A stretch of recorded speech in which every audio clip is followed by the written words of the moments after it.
Style Jojo Valvano here. My good brother Brandon will be joining us again tonight for WrestleMania Night 1 and 2 predictions plus Dynamite preview. But as for right now, I'm here to talk about WrestleMania 26 review, which was a damn good WrestleMania. I'm not gonna lie. There was a lot of good moments on this show, like a lot. But jumping into it, we started off with the WWE Unified Tag Team Championships. R-Truth and John Morrison challenged Show Miz, which this was a quickie. I'm not gonna lie, this was like a quick match. Like some good parts, but mainly like Big Show knocks out, I believe it was John Morrison, and then he goes for the pin 1, 2, 3. Not much to say about that, honestly. Like Show Miz retains, but it really wasn't all that good. What's up, cousin? Show Mid. I agree, man. Honestly, I don't like Show Miz. I like Jericho better. Like I'm more of a Jericho guy. But yeah, this match sucked. It really wasn't good. The next match was Randy Orton versus Cody Rhodes versus Ted DiBiase in a triple threat. This was a good match. I enjoyed this. Like there was a lot of good parts. You got Rhodes and DiBiase teaming up against Randy. Both of them wants to pin him. That makes them fight. Then they're just bickering at each other, fighting. Randy takes advantage of that. Does the bat breaker to one of them. He goes to freaking pin Cody, but decides to just punts his head, just kicks it off. Man, there goes Cody.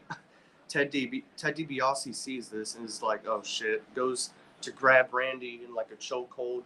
Randy reverses, flips him over, RKO's, boom, 1, 2, 3. Randy Orton wins the triple threat. Which, like I said, I enjoyed this match more than the first match, so I would have flip flopped this, put this match first. But overall, it was a good match. Like I I agree, Bobby. I missed the punts too, man. When he punted Cody in the head, like, ooh, like Randy is one of the best to do it, and when he did the punt to Vince McMahon in '09, loved it, man. Loved it, loved it, loved it.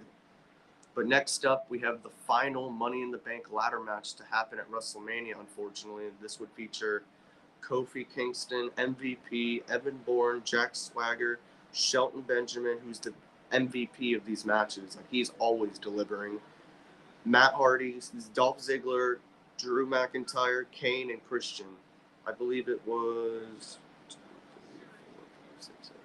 10 guys in this, and this was a really good ladder match. Like I enjoyed this. Like you got Matt Hardy, who was literally on the ladder. Jack Swagger pushes him off. He flips onto the ladder, lands right onto it. Swagger falls off the other side, goes on the other one. Like Matt Hardy also flipped Evan Bourne off the ladder right onto the floor, man. Like there was a lot of good parts. Like I enjoyed this ladder match. There was times I thought Kane was gonna win, Christian, Matt Hardy. I would have went with either of those three, but Jack Swagger ends up winning. It was him and Christian last. Christian is got the contract. Swagger just wham hits him in the head with it. Swagger gets the contract, wins Money in the Bank, and would cash in 5 nights later for the World Championship against Chris Jericho. So he would become World Champion literally 5 days after this point. So that was honestly, I would have went with Drew McIntyre if I'm being honest, or even Dolph Ziggler, or even Shelton Benjamin. But Swagger winning wasn't horrible. I just didn't really care for it as much. But overall, it was a decent, good Money in the Bank. I enjoyed this. Next up, we have Triple H versus Sheamus, which I enjoyed the story going into this, but like I felt like this match was a little too fast in ways. Like I want to say it was like a 10-minute match and then it was over. Like you had broad kicks, you had pedigrees, you had spine busters, you had um, just everything. Like Sheamus was dominating most of this match, and then he goes to pick him up in a power bomb, I believe, or to pick him up in general, and that's when Triple H gets the pedigree. 1, 2, 3, and he's the winner, and he beats Sheamus, which honestly I would have had Sheamus go over, but overall, this was a decent match. I just felt it was too soon. Like, it was just way too quick, man. There should have been more going on in this, but decent 10-minute match, I guess it was. I want to say maybe 11 minutes the most. But yeah, Sheamus should have won. But getting into the next match, we had CM Punk take on Rey Mysterio, which another quick match. It was decent. Again, the wrong winner won. I think CM Punk should have beat Ray. Ray didn't really need this, honestly. Punk needed it more. But Ray ends up doing the 619, hitting CM Punk with it. Does his finishing when he splashes onto him. 1, 2, 3. Rey Mysterio beats CM Punk, which, like I said, I didn't agree with this. I still think CM Punk should have won. And this match wasn't really as special as I thought it was when I was watching it earlier in the days. Like, rewatching it was another quickie. Like, it was just maybe 10 minutes, and then it was over. And like I said, the wrong winner won in this. Should have been Punk, but overall, Ray's still good, so I'm not going to hate on it. Next up, we have Bret Hart taking on Vince McMahon, which I didn't care for this at all, really. Like, yeah, Bret had his moment. He beat up Vince. Vince at first had Bret's family behind him, and he bought them off and all this other stuff to go. And then it's funny because it leads on being it's a lie that they all played Vince, that it was all a tie. They were all together on this, and basically Bret screwed Vince. The bell rings. Everyone's on Bret's side. Vince gets his ass whooped in this. Like, literally gets his ass whooped. It's just like he deserved it. Honestly, the dude's a shitty person, and he got his ass whooped on this night. Bret Hart didn't look all that great in the match. There were some parts I was like, but overall, like, it's a good moment for Bret Hart, so you can't hate on it too much. I just watching it over, even back as a kid, I didn't care for this and still didn't care for it. Glad Bret had his moment. That's at least good, but overall in this match, the right winner won. I'll give him that. It just still don't care for Bret Hart versus Vince. But yeah, Bret beats Vince in the submission. And then we get into Chris Jericho versus Edge for the World Heavyweight Championship. And what's up, Willie? What's up, brother? Hell yeah, buddy. Yes, sir, man. We're just here talking about WrestleMania 26. I believe it was Phoenix. Phoenix is where they were at for this show. But yeah, like I said in the beginning, man, there was some good, there was some bad that I didn't care for. Like Jericho and Edge for the world title. This was a good match. I enjoyed this. Like, Chris Jericho is such a good heel. Edge is such a good heel as well, but he's such a good babyface too. It's like he just came back after Jericho basically got him injured in a way. He wins the Rumble by eliminating Jericho, and he eliminates Cena. And then Edge challenges Jericho after he wins the world title at the Chamber, and we get Edge and Jericho. And this match was really good. I enjoyed the story going into it, and I also enjoyed this match itself. Like, there was a lot of good stuff in it. You got the spear, you got the code breaker, the walls of Jericho, you got just all these different things happening. And like, Chris Jericho is one of the best, Edge is one of the best, and I was fine with either guy winning. Like, even watching back then in 2010, I didn't care who won. Like, I was a fan of both guys. Chris Jericho as a heel is great. Edge as a babyface is great. Chris Jericho as a face is great. Edge as a heel is great. Like, it didn't matter to me. I got a really good match. So overall, like I said, I enjoyed this match. Chris Jericho retains by he hit Edge with the world title. He kicked out of it, but then got back up, got code breakered. 1, 2, 3. Chris Jericho retains the world championship. He wasn't finished, though. He starts to beat down Edge again. Edge gets out of it, and then he goes to just completely destroys Jericho, gets him on the table, spears him through it. So that was a cool moment. At least Edge got that moment. But honestly, I enjoyed this match. Like, I'm not going to lie. Edge and Jericho, I enjoyed it more than Bret and Vince and Ray and Punk in ways. Like, honestly, Jericho and Edge, very, very good match. Like, And the outcome, like I said, I didn't know who was going to win. I wanted Edge, I wanted Jericho, but I'm fine with Jericho winning. But it was a good match. I enjoyed it. The right winner really won in the end. Edge gets a moment. Swagger cashes in at the ending of the 5 days when we get to SmackDown. So it all happens. It all happened for a reason. A new star got the title in the end, which didn't really do much with it, but at least something happened. And next up, we have John Cena going for the WWE Championship against Batista. Because honestly, I skipped the Divas 8-10 women's tag match. I didn't care for that, so I skipped that. I'm not gonna lie. But the next match was John Cena challenging for the WWE title against Batista, which a lot of blood history between these two. Batista injured Cena with his neck at SummerSlam '08. Cena was gone from that. He came back. He got injured again. And then these two guys fought. Like, Cena and Batista, this was the promo itself, like Batista being jealous of Cena, saying he's getting all the magazine covers, he's getting all the he's on everything, he's on the TVs, he's on all the stuff that Batista wanted to be on. And they basically went from Stone Cold to Cena, and Batista thought it should have been him. And like I said, the story going into this was good, and then like the match itself delivered. Like, you can't tell me Batista and Cena would not have a good match. Like, the 2008 match they had was great.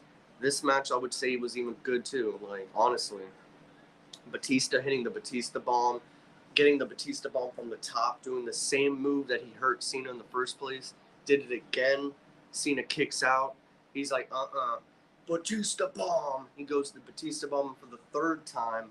Cena flips over him, reverses, does the STFU. Batista holds on there for a bit. Didn't think he was going to tap for a second, and he ends up tapping, and John Cena wins the WWE Championship once again at a WrestleMania, and tapping out stars. He's tapped out Batista at Mania, Shawn 23, and Triple H 22. Like, the dude is really good. Cena's one of the greatest. He really is. But like, this match was great. I honestly enjoyed Cena and Batista. They've always had great chemistry together. They've always had great matches. They've always delivered. Their promos are great. Batista as a heel is awesome. John Cena as a babyface is good. Never got to see him really as a heel, like truly as a heel, other than the Doctor Thugonomics. But Batista as a heel in 2010, I enjoyed that. Even 2014, 13, like, but Cena Batista WWE title match at WrestleMania 26. I enjoyed this, man. I really, really did. And John Cena wins once again, taps out Batista, and yeah, Cena wins the title. And now it's time for our main event: Shawn Michaels versus The Undertaker, career versus streak. This was amazing. This was great. The story going into it, just showing Shawn's past, saying, like, if you can't beat the streak, then your career is done. And Shawn basically said, if I can't end the streak, I have no career. Like, I love that part. And then, like, I love that they made this the main event, because it was the biggest match of the whole card, and it was a career on the line, and everybody wanted Shawn in ways to win. You had Sweet Chin Music, you had tombstones, choke slams, last ride, elbows. Shawn Michaels did a backflip off the freaking top of the ring and landing onto tables. Like, there was a lot of good shit into this match, man. And like, I'm so glad this got the main event. Taker, Shawn just delivered, absolutely delivered. Promo stories and wrestling wise, everything was great about this. The main event, I was so happy it main evented. Taker literally tombstoned him once. He kicks out, and then he goes to do his rest in peace stuff, and that's when Shawn was literally at his foot, and he looks up, and Shawn's like, and that's when Taker's like, and then Shawn slaps him in the face real hard. Taker gets pissed, and then he just grabs him and jumps so high and tombstones him. 1, 2, 3. And the career of Shawn Michaels is officially over. And you could say Shawn wrestled again. Yeah, he did against Brothers of Destruction, but honestly, I don't count that shit. I count this was his last official match, and this match is the great way to go out. I would have never went back to another match. This is a perfect ending to a story, honestly. One of the best endings to a WrestleMania in a long time that I know. Shawn and Taker stole the show. The place was behind them. Both guys, Taker showing the respect after handshaking him, nodding, walking away after, the whole crowd just acknowledging Shawn, saying he's the greatest. Thank you, HBK, HBK. Like there was so much good stuff in this main event. Like this is one of my favorite main events. But like honestly, Shawn and Taker absolutely delivered. Fantastic. Great. Just I don't know what else I could say about this. This was awesome. Like this is one of my favorite main events. I still think 25 was better, but honestly 26 is up there still. Like this is one of the best endings to a Mania. Like like up there with Benoit, Eddie. Like this is another really really good moment. And like I said, Sean's had a great career, and this was a perfect ending to a perfect career, man. He got Tombstone, literally jumped in midair Tombstone.